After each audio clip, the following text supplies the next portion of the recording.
वजीर खजाना मोहम्मद औरंगजेब कहते हैं सबसे पहले पीआईए की निजकारी को हतमी शक्ल दी जाएगी।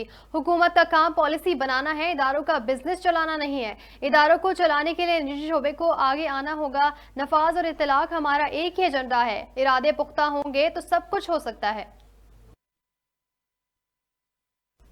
पीटीआई ने मखसूस नशिस्तों पर हाई कोर्ट के फैसले के खिलाफ सुप्रीम कोर्ट जाने का ऐलान कर दिया।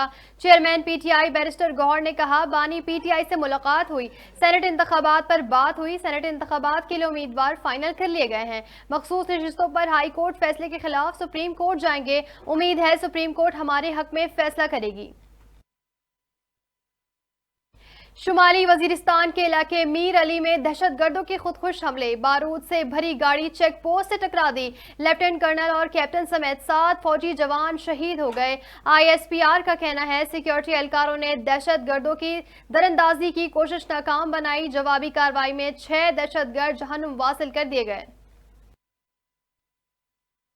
अवाम पर मजीद बिजलियां गिराने की तैयारियां, बिजली की कीमतों में 1 जुलाई से मजीद इजाफे का इम्कान। हुकूमत ने आईएमएफ को बिजली के टैरिफ में बर वक्त इजाफे की यकीन दहानी करा दी। कास्ट रिकवरी के लिए माहाना, सहमाही और सालाना एडजस्टमेंट की जाएगी। टैक्स रेवेन्यू बढ़ाने के लिए मईशत को बतदरीज दस्तावेजी शक्ल देने की भी यकीन दहानी करा दी गई। आईएमएफ का पीएसपी के तहत मुस्तहकीन का तहफ़्फ़ुज़ यकीनी बनाने पर जोर। सख्त monetary policy, market space exchange rate की पॉलिसी बरकरार रखने का भी मुतालबा कर दिया गया। पीटीआई रहनुमाओं के बयानात पर सुन्नी इत्तेहाद कौंसिल के सरबराह साहबजादा हामिद रजा फट पड़े। कहते हैं फजूल की मीडिया पब्लिसिटी के लिए बानी पीटीआई का बुरा नहीं सोच सकता। पीटीआई के दोस्त अपने मामला घर में ही हल करें तो बेहतर होगा। पीटीआई अरकान की सुन्नी इत्तेहाद कौंसिल में शमूलियत का फैसला बानी पीटीआई ने किया था। अरकान की शमूलियत की मेरी तरफ से कोई दरख्वास्त नहीं की गई थी।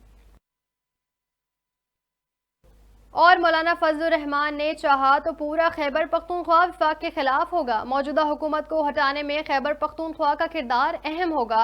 साबिक वफाकी वजीर फवाद चौधरी का बड़ा दावा, कहा हुकूमत 5 साल चले सवाल ही पैदा नहीं होता।